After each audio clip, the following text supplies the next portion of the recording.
Good morning, guys. Welcome to the second lesson of OC, which is trade. Trade means, welcome to the second lesson of OC, which is trade. Trade means a process of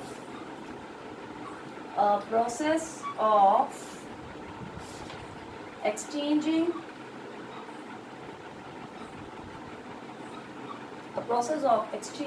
goods and services. Trade क्या होती है बच्चों? Trade मतलब जब भी हम किसी भी चीज़ को खरीदते हैं या बेचते हैं, means a process of exchanging goods and services. In other words will say process of purchasing and selling. A process of purchasing and selling something is known as trade. Trade is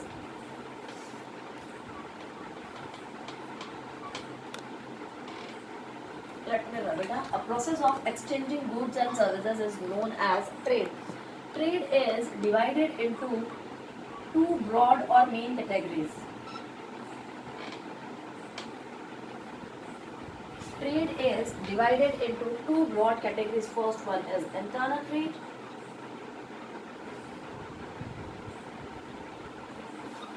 and another one is external trade.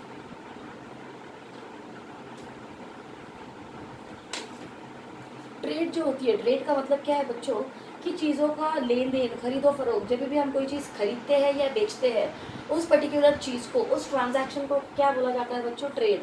और trade होती है हमारी दो type की कैसी होती है? एक होती है इंटरनल ट्रेड और एक होती है external trade. The trade which takes place within the country. The trade which takes place within the country is called as or known as internal trade. इसे हम लोग स्वदेशी भी बोल सकते हैं कि हमारे ही देश के अंदर जब हम लोग कोई चीज़ खरीदते या बेचते हैं उसे बोलते हैं हम लोग इंटरनल ट्रेड. और move on to the second one, external trade. Beyond the country और nation, whatever you say. Okay, the trade which takes place beyond the country, या जिसे आप लोग विदेशी भी बोलते हैं. तो यहाँ पे हो जाता है इंटरनल ट्रेड मीन्स स्वदेशी और एक्सटर्नल ट्रेड मतलब कि विदेशी. The trade which takes place within the boundaries of the country, it's known as internal trade. And the trade which takes place outside the we can say boundaries or beyond the country, it's known as external trade. Now internal trade today will today we'll discuss about internal trade only, and in next lecture we'll learn about external one. So today let's have a look toward internal trade. So let me rub it. Okay, internal trade. Internal trade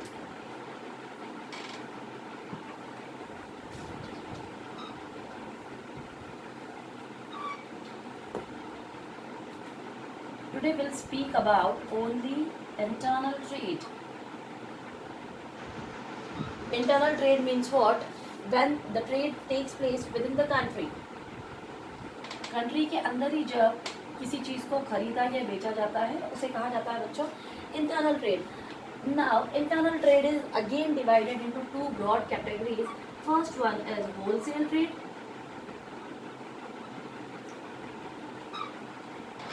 Another one is a retail trade. Move on to the first one, wholesale trade. Wholesale trade क्या होती है? Whenever we can say purchasing or selling something in bulk quantities. Whenever we are purchasing or selling something in bulk quantities, this is known as wholesale trade. Wholesale trade. The first point of wholesale trade is bulk quantities, means whatever things you are purchasing or you are selling, you have to purchase or you have to sell the same things in bulky quantity. Bulky quantities means what? In large quantities. as you are purchasing or as you are selling the things in larger quantities or in large quantities, but of course it helps in decreasing cost of production.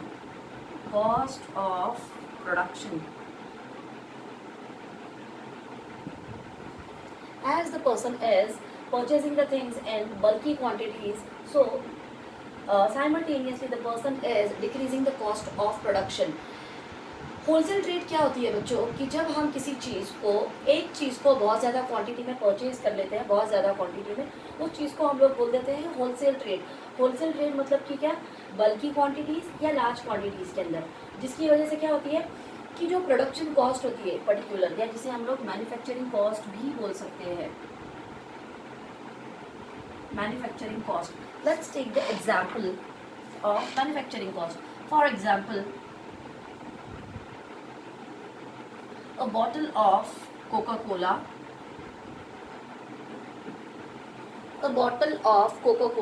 एक जो Coca Cola की bottle बन रही है factory के अंदर, वो factory के अंदर वो बॉटल जो भी है वो कैसे बनती है, उसके अंदर we can say Coca Cola के कुछ कंटेंट रहेंगे, उसमें कुछ प्रिजर्वेटिव्स ऐड किए रहेंगे, फिर एक ग्लास का बॉटल रहेगा छोटा सा, ओके। ये सारी चीज़ों को ऐड करके एक हमारी कोका कोला की बॉटल निकलती है। फॉर एग्जाम्पल कि 200 ml का जो कोका कोला का बॉटल है वो फैक्ट्री से हमें मिलता है, फॉर एग्जांपल 30 रुपीज़ में हमें will get for ₹30 200 ml of Coca Cola, will get the bottle of 200 ml Coca Cola worth ₹30।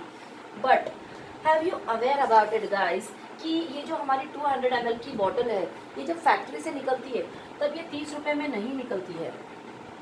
इसके साथ में बीच में एक बहुत लंबी लिस्ट होती है, या एक बहुत बड़ी वी कैन से चैनल होती है, एक लाइन होती है। आइए हम उस लाइन को एकदम शॉर्ट में गो थ्रू करते हैं। For example, this is factory, ये है मेरा कोका कोला का फैक्ट्री। फैक्ट्री से ये चीज़ निकल रही है, फॉर एग्जाम्पल 15 रुपीज़ में मेरी बॉटल निकलती है फैक्ट्री से 15 रुपीज़ में। रास्ते में उसको मिल जाते हैं हमारी warehousing means where we are keeping the goods. Warehousing के अंदर आने के बाद में वहाँ पे वेयर हाउसिंग के चार्जेस पड़ जाते हैं, उसके आगे 15 के अंदर 2 ऐड हो जाते हैं। उसके बाद में वेयर हाउसिंग के अंदर मेरा आ जाता है, वेयर हाउसिंग में जो भी फ्रिज था वो आ गया, ट्रांसपोर्टेशन इसी में ऐड हो जाता है मेरा, ट्रांसपोर्टेशन ले लीजिए 3 रुपया ऐड हो गया उस बॉटल के पीछे। पर बॉटल का हम लोग वीकेंड से कैलकुलेट कर रहे हैं, है ना। When the bottle of Coca-Cola is out from the factory, the charges of 200 ml per piece of bottle is not 30, it's 15 rupees. एक बॉटल का प्राइस था उस टाइम पे, when it was out from the factory it was 15 rupees. Then उसके बाद में ware house में रखा गया। वेयर हाउस मतलब कि क्या, गोडाउन में रखा गया। फिर गोडाउन के अंदर जो भी उसको कूलिंग के लिए या रेफ्रिजरेटर की जो भी चार्जेस थे, by adding the charges of it उसके अंदर 2 रुपीज़ ऐड हो गए। फिर ट्रांसपोर्टेशन की कॉस्ट उसमें 2 रुपीज़ ऐड हो गई। देन वेयर हाउस हो गया, ट्रांसपोर्टेशन हो गया, उसके बाद में वहाँ पे लगने वाला जो भी we can say warehouse to transport and market, to transport the bottle of Coca-Cola from factory to warehouse to market. We required insurance policy for the same. हमने उस पर्टिकुलर चीज़ के लिए इंश्योरेंस निकाला हुआ था। इंश्योरेंस के लिए लग गए फॉर एग्जांपल चलिए 5 रुपये, इंश्योरेंस के लिए लग गए मुझे 5 रुपये। कितने हो गए, 15 और 5 20, 22 and 25. And for selling the same bottle of Coca-Cola in market at ₹30 per bottle, I have to do advertisement for the same. And for the sake of advertisement of Coca-Cola, मुझे लगेगा रणवीर सिंह, I need रणवीर सिंह या सलमान खान या a famous actor I need, है ना, to do the advertisement of Coca-Cola. So 5 rupees for the advertisement each bottle, I am saying. So this is the we can say link how the prices of Coca-Cola is increasing. Factory से तो bottle मेरी 15 रुपये में निकल गई थी, बाद में वेयर हाउसिंग के इतने पैसे लगे, ट्रांसपोर्ट के लिए फिर इंश्योरेंस के, एडवर्टाइजमेंट के, होते होते होते 15 + 5 20, 20 + 5 25 एंड देन 30। ये हो गई मेरी उस पर्टिकुलर बॉटल की कॉस्ट। इसलिए क्या होता है बच्चों कि wholesale trade means what guys, sometimes we can say retailer, the retailer is taking the goods direct from the factory। कभी कभी रिटेलर क्या करता है डायरेक्टली, या कोई एक बंदा क्या करता है डायरेक्टली जाके इस पूरी प्रोसेस को फॉलो ना करते हुए वो बंदा क्या करता है बच्चों, डायरेक्टली जाता है फैक्ट्री से वो चीज़ें उठा लेता है। उसको क्या बोलते हैं हम लोग, wholesale trade. The person who is taking the goods directly from the manufacturer, the person who is taking the goods directly from the manufacturer but in larger quantity या in bulk quantity, the person who is avoiding all these is known as, we can say, wholesaler। Wholesaler means the person who is purchasing in large quantity। Okay, so this is something about your wholesaler। Move on to the retail trade। Retail trade means what?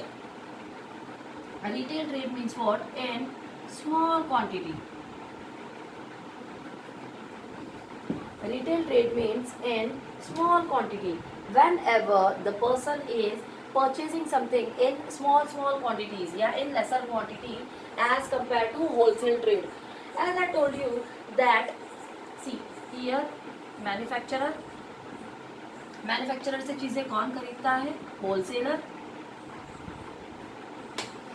Wholesaler से चीज़ें कौन खरीदता है, wholesaler से चीज़ें खरीदता है हमारा रिटेलर।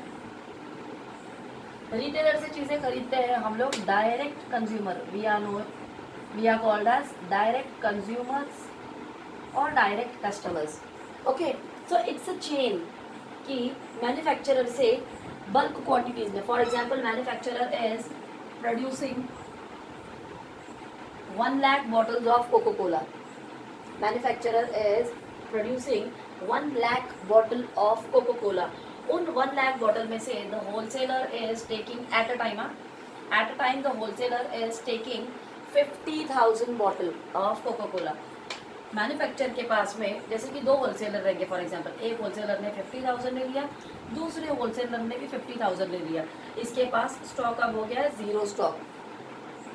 नाउ हियर होलसेलर, अब ये जो होलसेलर ने 50,000 बॉटल्स ली है, उस होलसेलर के पास में क्या रहेंगे, बहुत सारे रिटेलर लेंगे। कोई लेगा 1000 बॉटल्स, कोई लेगा 2000, कोई लेगा 20,000, कोई लेगा 1500, just like that.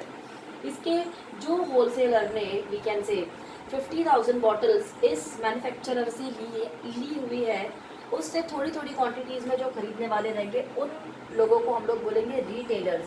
And again इसके लिए भी सेम कर देते हैं 1000, 10,000 जो भी है वो। And from the retailer we are direct consumer, we are taking 1 bottle, 10 bottles and so on.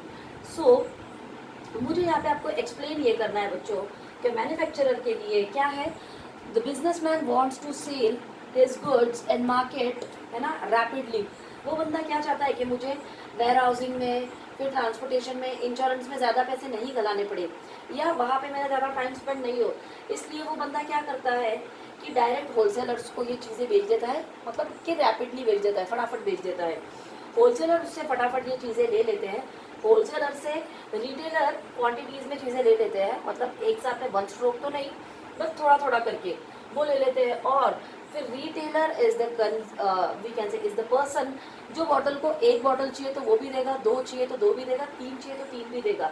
यहाँ पे क्या हो जाता है बच्चों कि ये जो हमारा मैन्युफैक्चरर है ये बॉटल को आउट करता है 15 रुपये में, जो हमारा होलसेलर है उसको बॉटल मिल जा रही है फॉर एग्जाम्पल 15 रुपये में उसको बॉटल मिल जा रही है।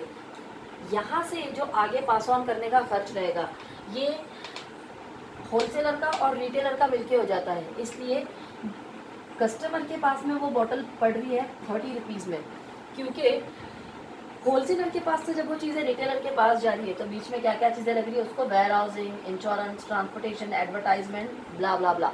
ये सारी चीज़ें उस पर्टिकुलर बंदे को फॉलो करनी पड़ रही है या उसको प्रोसेसिंग्स करनी पड़ रही है। और फिर डायरेक्ट कस्टमर के पास में रिटेलर बॉटल को 30 रुपया में मार्केट में क्यों बेचेगा? क्योंकि जितनी भी 1000 बॉटल एक पर्टिकुलर रिटेलर ने ली है, आइए देखते हैं अभी। For example my self Sabiha, for example I purchase 1000 bottles of Coca Cola, और मेरे पास में and I have a retail shop या आई एम अ रिटेलर। तो मेरे पास में क्या है, एट द टाइम कोई भी 1000 bottles of Coca Cola purchase करने के लिए नहीं आएगा। ओके, एट अ टाइम मेरे पास में 1000 बॉटल्स खरीदने के लिए कोई भी नहीं आएगा। मुझसे लेने के लिए आएंगे लोग 10 बॉटल, 1 बॉटल, 2 बॉटल, 3 बॉटल। अब ये 1, 2, 3 बॉटल बेच बेच के मुझे पूरी 1000 बॉटल्स बेचनी है। तो क्या है, मैं बट ऑफकोर्स उसको 30 रुपीज़ ही चार्ज करूँगी, क्योंकि उतने दिन वो बॉटल्स जो मेरा फ्रिज में रहने वाली है, जो इलेक्ट्रिसिटी कंज्यूम होंगी, जो उसकी देख रेख के लिए मेरा वी कैन से टाइम जाएगा या मेरा पैसा लगेगा, जो भी लगेगा उसको देखना है, प्रॉपर अरेंज करना है, वो जो भी रहेगा, इन सब चीज़ों के लिए मैं चार्ज करती हूँ 30 rupees. Okay, that's it for today. अगला हम लोग अगले इसमें देखते हैं। Thank you so much.